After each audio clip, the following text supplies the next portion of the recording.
If you constantly worry about something going wrong, you might be making it more likely to happen.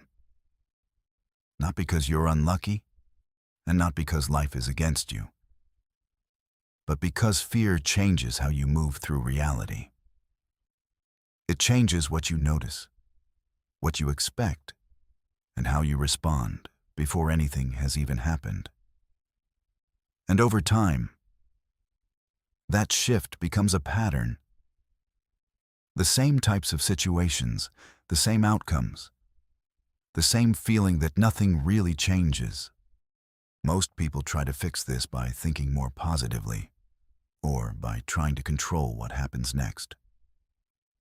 But that doesn't work, because the problem isn't the outcome. It's the way you're engaging with it. And once that changes, the pattern stops repeating. You don't usually notice when this is happening. It doesn't feel dramatic. It doesn't feel like something is going wrong. It just feels smaller. A conversation you hold back in, an opportunity you hesitate to take, a decision you postpone without fully understanding why. And over time, without anything visibly breaking, your world quietly begins to narrow. Not because life has fewer possibilities, but because fewer possibilities feel available to you. Most people assume this is just fear doing its job, protecting you, keeping you safe from making the wrong move. But if you look closely, something doesn't quite add up. Because the more you try to avoid certain outcomes, the more your life seems to organize itself around them. The more you try not to fail, the more you hesitate. The more you try not to be rejected, the more guarded you become. And slowly, almost invisibly, you begin to move in ways that make those outcomes more likely. So the real question isn't just why you feel this way. It's why fear seems to quietly shape the direction of your life. There is a mechanism behind this, not mystical and not random. Something that begins in the way your mind filters reality, extends into how you behave within it, and has a surprising parallel in one of the most misunderstood ideas in modern science. And once you see it clearly, you stop asking how to get rid of fear and start seeing how it's been organizing your experience all along. What makes this pattern difficult to see is that it doesn't happen as a clear event. There is no moment where things visibly go wrong. It unfolds quietly, repeating in small ways until it begins to feel like the natural shape of your life. It often starts with something subtle, a passing thought. This might not work. I might not be good enough. The thought itself doesn't need to be true. What gives it weight is the emotion attached to it. Once that emotion is there, your mind begins to take it seriously. Over time, that thought stops being something you notice and becomes something you operate from. You don't enter situations neutrally anymore. You enter them slightly guarded, slightly prepared for something to confirm what you already expect. And that changes how you show up. You hesitate a little more. You hold things back. You adjust your tone. Nothing dramatic. Just enough to shift the interaction. And people respond to that version of you. They don't hear your fear, but they feel the hesitation. Conversations don't open as much. Opportunities don't fully develop. Nothing clearly breaks, but nothing expands either. Then the result appears to confirm the original thought. This is just how it goes. What started as a possibility now feels like a fact. And this is where the loop locks in. A belief shapes behavior. Behavior shapes outcomes. Outcomes reinforce the belief. Repeat that enough times, and it no longer feels like a pattern. It feels like reality. Once you begin to see this loop clearly, something subtle but important starts to shift. The question is no longer just about your thoughts or your behavior. It becomes a deeper question about perception itself. Because if your experience of reality can be shaped this much by internal patterns, then what you are dealing with is not just a series of isolated reactions. You are dealing with a system that filters, selects, and stabilizes certain outcomes over others. And that raises a different kind of curiosity. Not, why do I feel this way? But what is determining what I'm even able to see as possible? There are moments where this becomes easier to notice. Times when nothing in your external environment has objectively changed. And yet, your experience of it feels completely different. The same conversation feels either open or tense. The same opportunity feels either exciting or risky. The same person feels either trustworthy or distant. The circumstances remain constant, but your perception reorganizes them, which suggests something important. You are not interacting with raw reality. You are interacting with a version of it, one that has already been filtered, interpreted, and shaped before you consciously engage with it. From that perspective, fear is no longer just an emotional response. It becomes part of the filtering mechanism itself. It influences what stands out, what gets ignored, what feels significant, and what feels threatening. It doesn't just react to reality, it helps structure the version of reality you experience. And when that structuring becomes consistent, it begins to look like a pattern outside of you. It feels like life keeps repeating the same themes, the same types of situations, the same outcomes, as if something external is looping. But what if the repetition is not coming from the outside?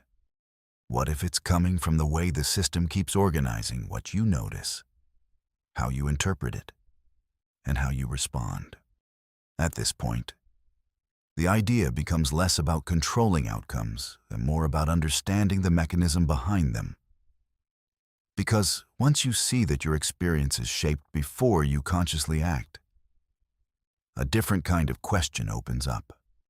Not, how do I force a different result? But what is shaping the range of results available to me in the first place? This is where the conversation starts to move beyond psychology alone. Because the idea that a system can exist in multiple possibilities and then settle into a single outcome based on how it is interacted with is not unique to human behavior.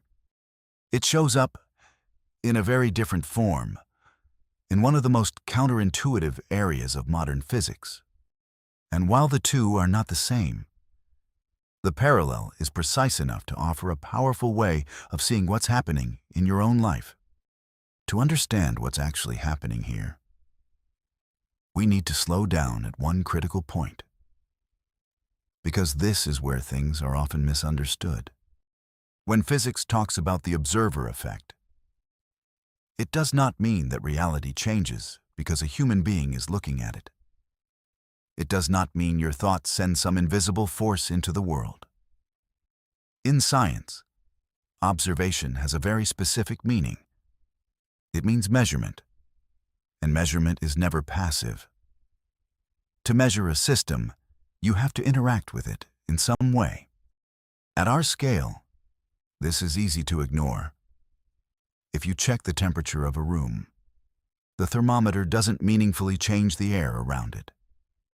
But at the quantum level, where systems are extremely small and sensitive, even the slightest interaction matters. To detect a particle, you have to disturb it often by bouncing a photon off it or extracting information about its position. And that disturbance changes how the system behaves. This is what we see in the double-slit experiment. When electrons are not being measured, they behave like a spread of possibilities, as if they move through multiple paths at once. But the moment you introduce a detector to measure which path each electron takes, that range of possibilities disappears. The system settles into a single, definite outcome. Not because it is being watched in a conscious sense, but because the act of measurement has physically interacted with it. The key idea is simple, but easy to overlook. Interaction reduces flexibility. A system that could behave in multiple ways becomes constrained when a certain type of interaction is applied. Now, bring that structure back to your own experience, not as physics, but as a pattern. At any given moment, your life contains more than one possible direction. A conversation could unfold in different ways. An opportunity could expand or close. A relationship could deepen or remain distant. Before you engage, there is a range of potential outcomes. But the way you enter that moment is not neutral. If you walk into a conversation already expecting rejection, your system begins to narrow. Your attention locks onto signs of disapproval. Your tone becomes slightly guarded. You hesitate just enough to hold something back. The other person doesn't hear your fear directly, but they respond to what it produces: less openness, less warmth, less momentum. The conversation doesn't fully open, and afterward, it feels like confirmation. That's just how these things go. But what changed was not the external situation alone. It was the way the interaction reduced what was possible within it. The same pattern shows up in smaller, more ordinary moments. Someone takes longer than usual to reply to a message. Objectively, there are many possible explanations. They could be busy, distracted, unsure what to say, or simply away from their phone. But if your system is already oriented toward fear of being ignored, overlooked, or abandoned, you don't experience all of those possibilities. You experience one. Your attention filters for it. Your body responds to it. And your behavior begins to align with that interpretation.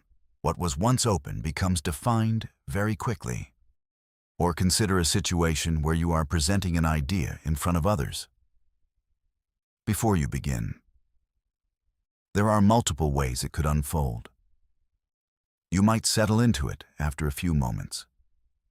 People might respond more positively than you expect. The energy could shift as you speak. But if your attention is locked onto not making a mistake, your system tightens. You monitor yourself more than the room. You interrupt your own flow. You speak more cautiously than you naturally would. And over time, that constriction shapes the outcome you were trying to avoid. In each of these cases, nothing mystical is happening. You are not influencing external reality through thought alone, but you are influencing how much of reality remains available to you through the way you engage with it. That is the parallel. In physics, a system moves from possibility to a defined state when it is measured through interaction. In human experience, something similar happens psychologically. Your attention, your expectations, and your emotional state act as a kind of filtering interaction. They determine what you notice, how you interpret it, and how you respond. And together, those three things narrow the range of outcomes that can actually unfold. Fear does not need to create events directly to shape your life. It only needs to reduce flexibility. Over time, that reduction compounds. The same types of situations repeat. The same interpretations arise. The same responses follow. And eventually, what began as one possible outcome starts to feel like the only outcome available. So when we say fear collapses your possibilities, we are speaking metaphorically. not physically. But the effect is still real. Not because reality itself has changed at a fundamental level, but because your way of engaging with it has made certain paths more likely and others harder to access. And once that process becomes familiar enough, it no longer feels like a pattern. It feels like the way things are. Once you see this clearly, the question changes. It's no longer about how to eliminate fear or how to force a different outcome. Because trying to control the outcome directly often keeps you inside the same loop and the same tension, the same narrowing, the same pattern repeating in a slightly different form. The shift begins earlier than that. It begins with how you are engaging with the moment before the outcome is decided. The first step is awareness, but not in the sense of analyzing or fixing. It is the ability to notice, in real time, how your system is orienting itself. Noticing what you are anticipating, what you are scanning for, what you are bracing against. There is a difference between being inside a reaction and observing it. When you are inside it, everything feels immediate and justified. The interpretation feels like reality. But when you can step back even slightly and recognize, this is fear shaping how I'm seeing this, something important happens. You create a small amount of space between the situation and your response. That space is not dramatic. It is often just a pause. But that pause preserves flexibility. The second step is not to fight the fear, but to stop reinforcing it. Most people try to replace fear with something positive, or to convince themselves that everything will be fine.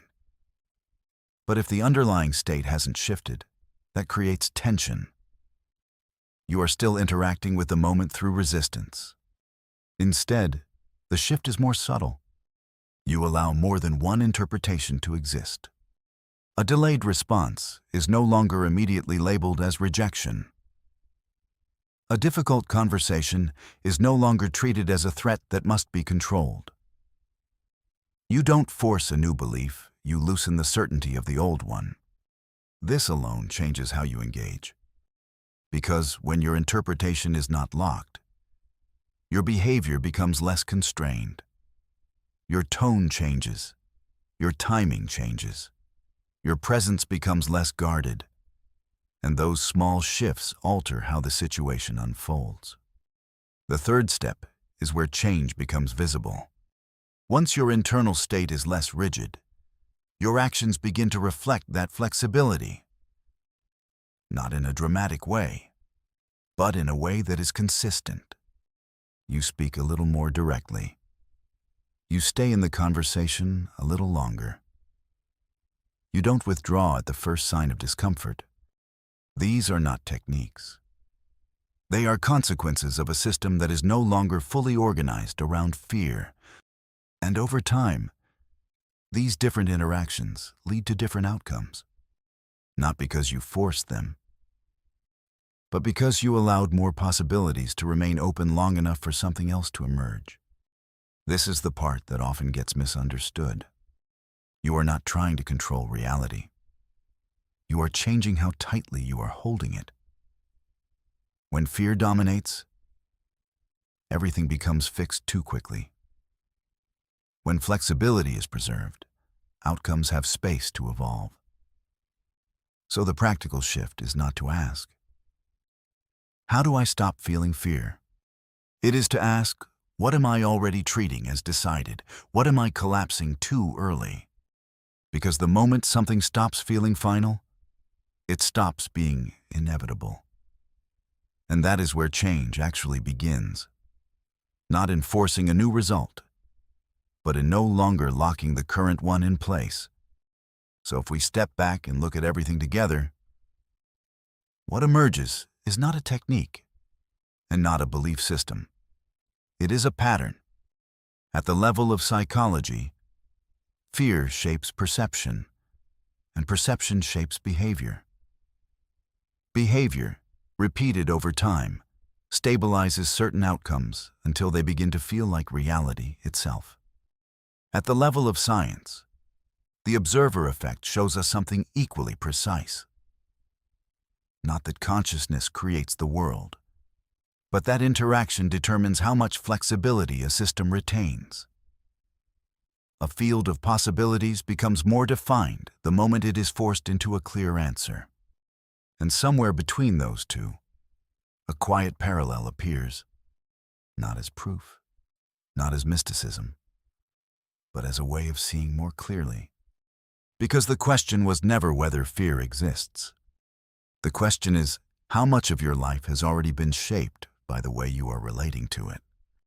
How much has been decided, not by circumstance, but by repetition, by anticipation, by the subtle habit of expecting the same outcome before anything is fully unfolded? Most people try to change their lives by pushing harder. More effort, more control, more certainty. But effort applied to a rigid system often produces the same pattern, just with more intensity. The shift is not in forcing a different result. It is in allowing the system to become less fixed. This is why real change often feels quiet. It doesn't feel like a breakthrough. It feels like a pause. A moment where you don't immediately interpret. A moment where you don't rush to protect yourself from something that hasn't happened yet. A moment where more than one outcome is allowed to exist again. That moment matters more than it seems. Because flexibility, once restored, changes how you engage, and how you engage changes what can unfold. You don't need to eliminate fear to move forward. You don't need to control every variable to create a different result. You only need to stop treating one possibility as if it's already certain. Abdu for ugart wadbiwardiyohwekwan. So for the next few days, don't try to fix anything. Just notice. Notice what you expect before something happens. Notice what you assume before you have enough information. Notice where your attention narrows before the situation has even had a chance to unfold. Because once you can see that process as it's happening, you are no longer fully inside it. And that alone begins to change what is possible. If you'd like to keep exploring ideas like this, not as answers, but as better ways of seeing, you're welcome to stay. Not to control reality, but to understand how you are already participating in it